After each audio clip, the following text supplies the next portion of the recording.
to turn it and then turn it back. And also there were other planes hitting into that same airport. Which is why I say turning it and then turning it back, because they couldn't have left it in the odd position. I guess this might be a really dumb question, right? Mm-hmm. But if we're talking the flip of a light switch, right? You turn the one correct VOR off and the wrong one, the decoy one on. Are we talking you walk into that and then ignore everything else? Or are we, because to me, we're saying this is a constant pinging that's happening back and forth between your aircraft and your station. If you're monitoring it. Okay, so what we're saying is they pinged onto a new one, they made the turn, and then they turned the autopilot back on? Yeah. Okay. That's what the Margot Commission alleges, is that they took their new bearing and where they crashed, turned the autopilot back on, which is then what led them to the mountains where they crashed. And where they crashed, was that within 200 miles? 35 miles away from Maputo. Okay. Is where they crashed. No, so realistically, ballpark 35. 60, I thought it was 60 miles. But it was within the 200-mile envelope. Absolutely. Okay, they were so I definitely guess, within the bubble of and then where the other question would be, right, is that obviously they're not going to let the autopilot land. No. So they're going to hit a point where they're going to think, okay, all right, we should be getting close. They turn that off, and suddenly they've got 2 VOR pings coming at them. They've got the landing gear. Again, if they're monitoring VOR. Well, but you would, right? If you're coming in for landing, you don't think you would? You would, especially if somebody was no, our lights are all on. So they had when they hit the 3,000 foot ceiling, they had switched over to.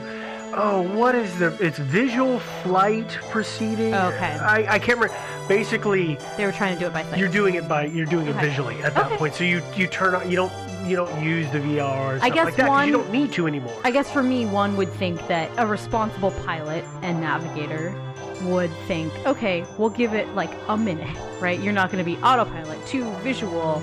You're going to do autopilot to VOR for a minute to make sure everything's right, and then visual, which is what they did when they corrected. That's what they did. They turned the autopilot off, and they said, the way the VOR is not right, we're going to correct the course. And then the controller said, okay, when you're at 3,000 feet, let us know. So they turned the autopilot back on until they were at what they thought was 3,000 feet. They were at the proper distance and the right altitude. Right, but so one would assume that they would do the same procedure where they would turn the autopilot off, see the VOR. So be careful there, Devin, because you nor I are a pilot, and you cannot imply that is the way that the process works. I can't. I have tripped us up before by making the very same assumptions. Yeah, no, that's fair. And I don't know that that's the case. I don't really understand is how they can fly all this distance and not at some point be saying, where the hell are the lights of Maputo? But that's again, they thought that they said they made statements saying basically they thought the power was out. Was Maputo suffering a lot of brownouts at the time? I mean, I know in certain times of political strife that happened. It wasn't as if it had the strongest grid in the world. I would not be shocked that the place experienced power issues. Well, you would think the airport would have a backup generator. You would also think that when the airport said, no, our lights are on, the pilots would be like, oh, well, we can't see them, so... But I think that's the problem. Again, that's where the Margot Commission said, listen, when you got that response, you should have started pulling up instead of continuing to descend. And in fairness, they said that to dead men, so... Well, no, they talked for 22 seconds. I mean, there was the request to check. No, I mean the Margot. Oh, the Margot. Okay, got it. Yeah, you're right.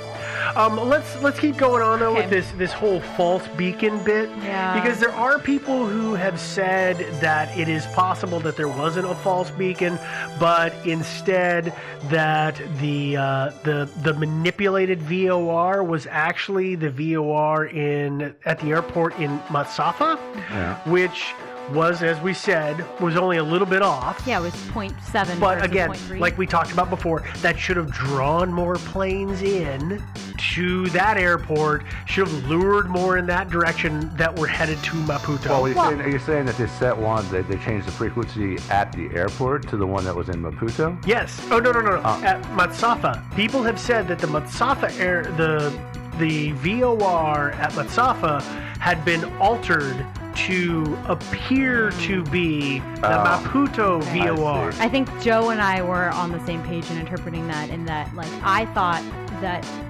like the pilot knee adjusted so that they were on the wrong frequency all of a sudden. Well, no, okay, so within the correct air. But that's what the Margot Commission has basically said. They said that the crew screwed up and had it on the wrong signal. Yeah. But other people have said, no, that's probably just something that happened in the accident. And this was actually, the dummy was actually at this other station, or other airport. And the thing that's really weird, and this is just one of those hanky things that you find in these stories, is that whoever it was that was running the air traffic control in Matsafa was also the same company or the same group that was running it in Maputo, and they were said to have links to the mob. So people have said, well, obviously that's how they pulled it off, because it was a mob deal. The mob. What mob are we talking about? That's a great question, Devin. Okay. The other thing is that there's also the problem that we know the conversation that took place between the pilots and the air traffic control, because we have the flight data recorder and the cockpit voice recorder. We don't took place at the end of the air traffic controller. So it's entirely possible that they were not talking to Maputo air traffic control, but in fact were talking to somebody else masquerading as them, which is why the tapes were lost, because they never actually existed. Kind of hard to do that though. It's not easy, and I say it because it's out there. I don't believe it, because that is one of those things, as you, Joe, are so fond of saying, that is too many links in the chain. That is just way too complex. It is, yeah. All right. I like my conspiracy simple. Yeah, little Occam's razor thing. Yeah. So let's keep moving forward here. Yeah. We're going to go to our next theory, which is basically it's the theory that there was a signal jammer or a frequency scrambler involved. Mm-hmm. I don't really get this one, but what happens is that remember that news crew I said, that South African news crew was on the site? Somebody that was involved, that was on the site, and the search team walks up with a small device that is described as being the size of a pound of butter, which is a weird description of size, but okay. No, that's it. You don't know what a pound of butter looks like? Yeah. But it's a strange description to me. Okay. That's all. But they say that it could have been a frequency scrambler. It was figured out that it was indeed not one. And who was this person anyway with this frequency scrambler? Some random dude? Some random searcher on the site who was officially probably a military guy. A South African military guy, but that's all I can guess. So he couldn't keep a secret very well then. Well, he sent it straight to the news camera, which makes you wonder if that was intentional. Because, we've talked about stirring the pot. You could, pick both of us out there throwing everything he could at this story just to see what would stick. Yeah. So he might have said, hey, I've said too many teams. I've already talked to them twice. Why don't you go show them this thing and say it's this? Yeah. I'm making that up. But the point is that it obviously wasn't that. But a scrambler would have been effective in disrupting their distance measuring equipment and probably their communications. The issue is that we know that their communications were working, because again, we have the cockpit voice recorder. You would think that it would have interfered with the VOR to the point that the VOR signal would have been bad, or it wouldn't have worked right. That's the whole thing. How this thing would have worked doesn't make any sense, and it's actually kind of a toothless claim to me. So I don't put any stock into it was a frequency jammer. Yeah, no, I don't see how it could have worked either, because if we don't know if this guy was saying that it was found in the wreckage. It was found in the wreckage. It was as found part on of the site. plane. So somebody put a frequency scrambler on the plane. Theoretically, to yes. screw up their navigational equipment. But in fact, it was just a regular piece of equipment from the plane. Probably. So we're going to move on to our final theory, which is that the plane was shot down. No. So one of the survivors actually said several times that he remembered feeling an impact or an explosion just before the plane went down. I personally took a nosedive before the plane hit the ground. Because it doesn't. I'm sorry. Go ahead. Just to discount this, didn't we say that the plane hit a hill and then bounced off? Yeah. And I feel that is probably what he is interpreting as a explosion, because it would be very loud, it would be very rough, it would throw you about. I can see how you would interpret that as an explosion, but doing our due diligence, went ahead and I ran down this path a little bit. The wreckage was spread over 850 meters, which is about a half a mile. So there's wreckage everywhere.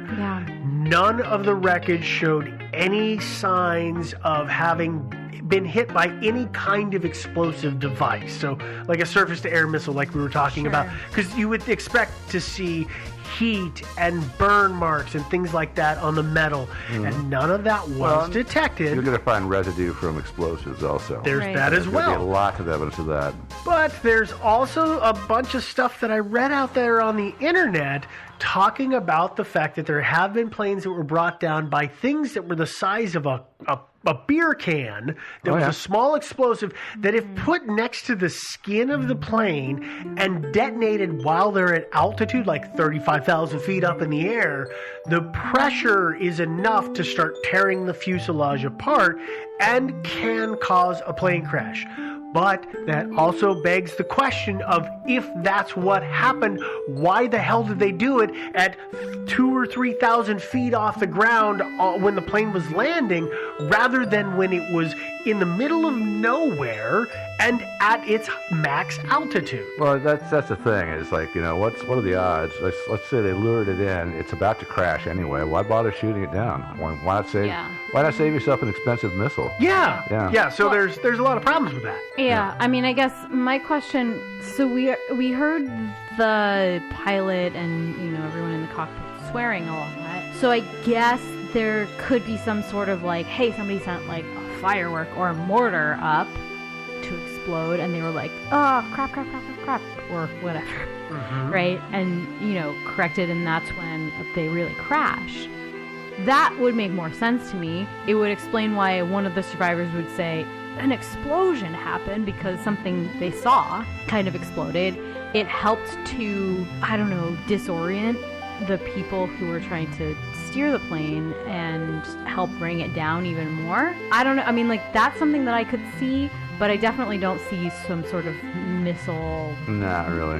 What you described is such an extra step that it doesn't make any sense if the plane is already descending. Unless it was are you saying that's a diversionary tactic? Yeah, sort of, to like distract them. So like their alarms are going off and they're like, you're close to the ground, and then a mortar goes off and they're like, oh crap, or something worse. Think that there would have been word about an explosion. I don't know if all they're doing is like swearing. Well, they weren't just swearing. They were swearing because of the ground proximity warning going off. They're talking to each other. They're trying to talk to air traffic control. So at that point, I would expect that if they would suddenly say, there was a flare goes off next to the plane, or an explosion, they would say, a flare or an explosion, Unless it happens so fast. They would say, what the hell is that? Yeah. And they didn't say it.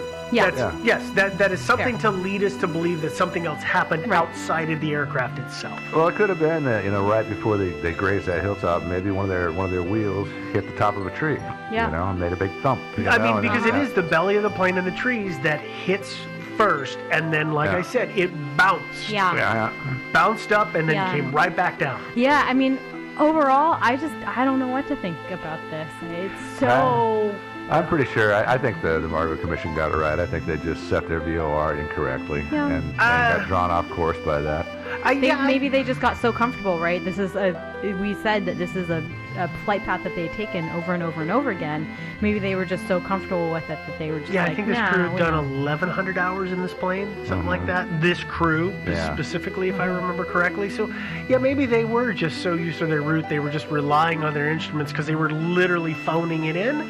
Yeah. I don't know if they, like when they went, for example, to set their VOR, I don't know if they did it straight from memory or if they had a booklet, like a a pamphlet that had all the frequencies for all the airports in the region? I guess I would assume if it was the capital of the country for which the president, this is their Air Force One, right?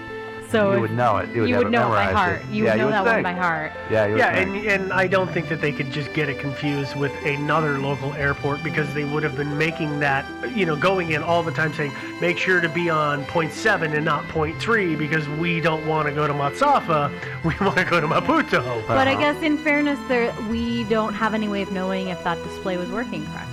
That's possible. Part of what the Margo. Did you read their report, by the way? Either of you get a chance to go through that? I didn't read the entire thing. I went to the conclusions and read.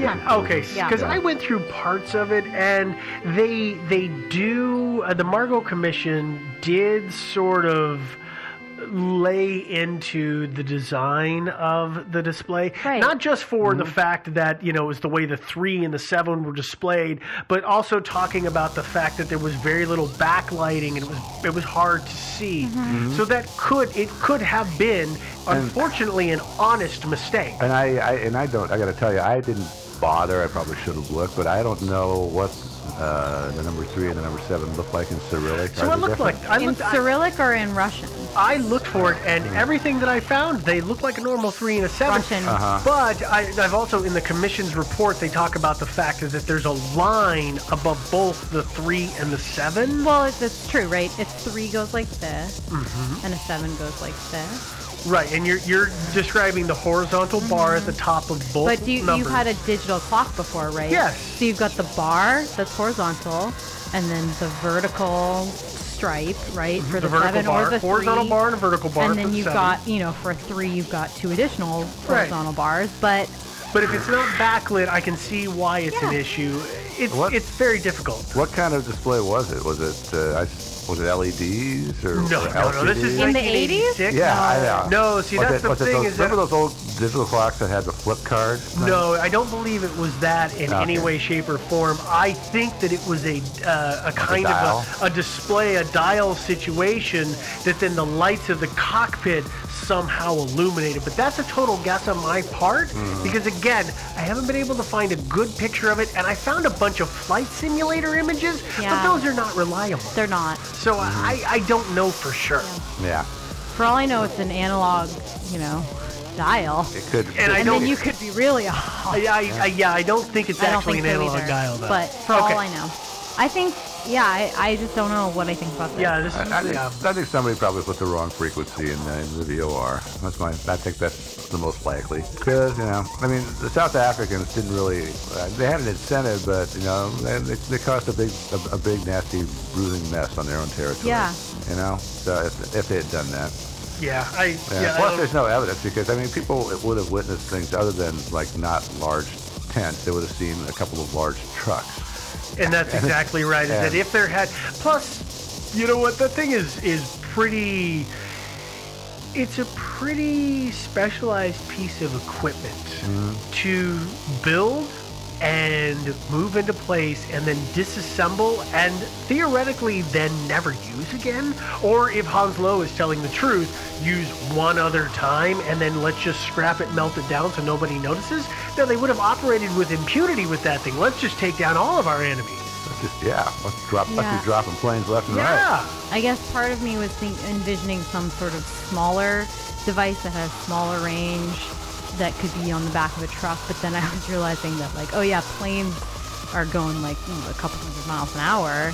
So you can't have a truck that's keeping up with that. You are not possibly too far off track on that, because if you look at about where they took their 37-degree turn, if you were to go directly west from there, it's only about 15 miles to the South African border at that point, because, of course, borders aren't square or straight or anything like that. And so it is a much smaller decoy that had a much smaller range, instead of saying that the decoy had to have been in the mountains where the plane crashed. So that is technically possible that they could have been that close and spoofed it, and that's why it didn't draw in more planes. But There's also, again, this is that anecdotal stuff. I don't know that this is true, and we should probably move forward here quite quickly, but other pilots have said, oh yeah, I noticed that Maputo's VOR came on way earlier than normal that day, which is really weird, and yet they all seem to have tracked into the actual Maputo airport. Well, there are days when for various reasons radio conditions change. Yeah. And we've talked about that. Skipping, things like, so there's a bajillion reasons. I know. But that's the other reason I don't think that there was any South African intervention here, because, they should have been already within easy, because they were like 60 miles away from Maputo, roughly, when they made their turn, right? Yeah. So, and they should have, there was another plane that came right before or after them that was picked up their VOR like 180 nautical miles out. Right. Yeah. But they got within 60 miles, and then they suddenly said, autopilot off, let's turn on the VOR, see what it says. Oh, it says it's over here. I think they set their VOR to the wrong frequency. You might be right. You and the Margot Commission might be right. I mean, again, we've said this a couple of times. I'm completely unsure at this point. Yeah, because otherwise they would have picked up the Maputo VOR. All right. Well, I guess that means that we should get into, as Devin calls it, business. Business. The end in business. House cleaning, or housekeeping, I'm sorry. Yeah, house cleaning is a much different process, That's which kind of may be boring. what happened to Samora Michelle. So we're going to go ahead and give you some details here. The first of which is our website. You can find this episode and all episodes, as well as some of the links for this particular story, some of the research that we did on our website. That website is thinkingsidewayspodcast.com. We are available on just about every audio source out there. So, of course, we are on iTunes. So if you use iTunes, do go ahead and subscribe, rate, and review. If you are using a streaming service, we're on just about every one of them. And if that allows you to do a review or a rating, please do. We prefer positive reviews, but we will take not so positive ones. But of course, if you got concerns, get a hold of us directly, because we can't communicate with you through review. We are on all of the social media, all of it, absolutely every bit of it. Well, we're not on MySpace. Well, that's okay. Because we don't make music. Yeah. Yeah, no, you're absolutely right. Okay, well, we are on MySpace. I'm sorry. We are on a lot of social media. We're on Facebook, so we have the Facebook page and the Facebook group. So like the page, join the group. There's good conversations always going on in the group. We are on Twitter. We are Thinking Sideways without the G in the middle, wherein Devin sends out weird comments and pictures, because that's most of what our Twitter is. Although there's some good witticisms in there. I'm the best at witticisms. Oh yeah, you're cool. That's like my most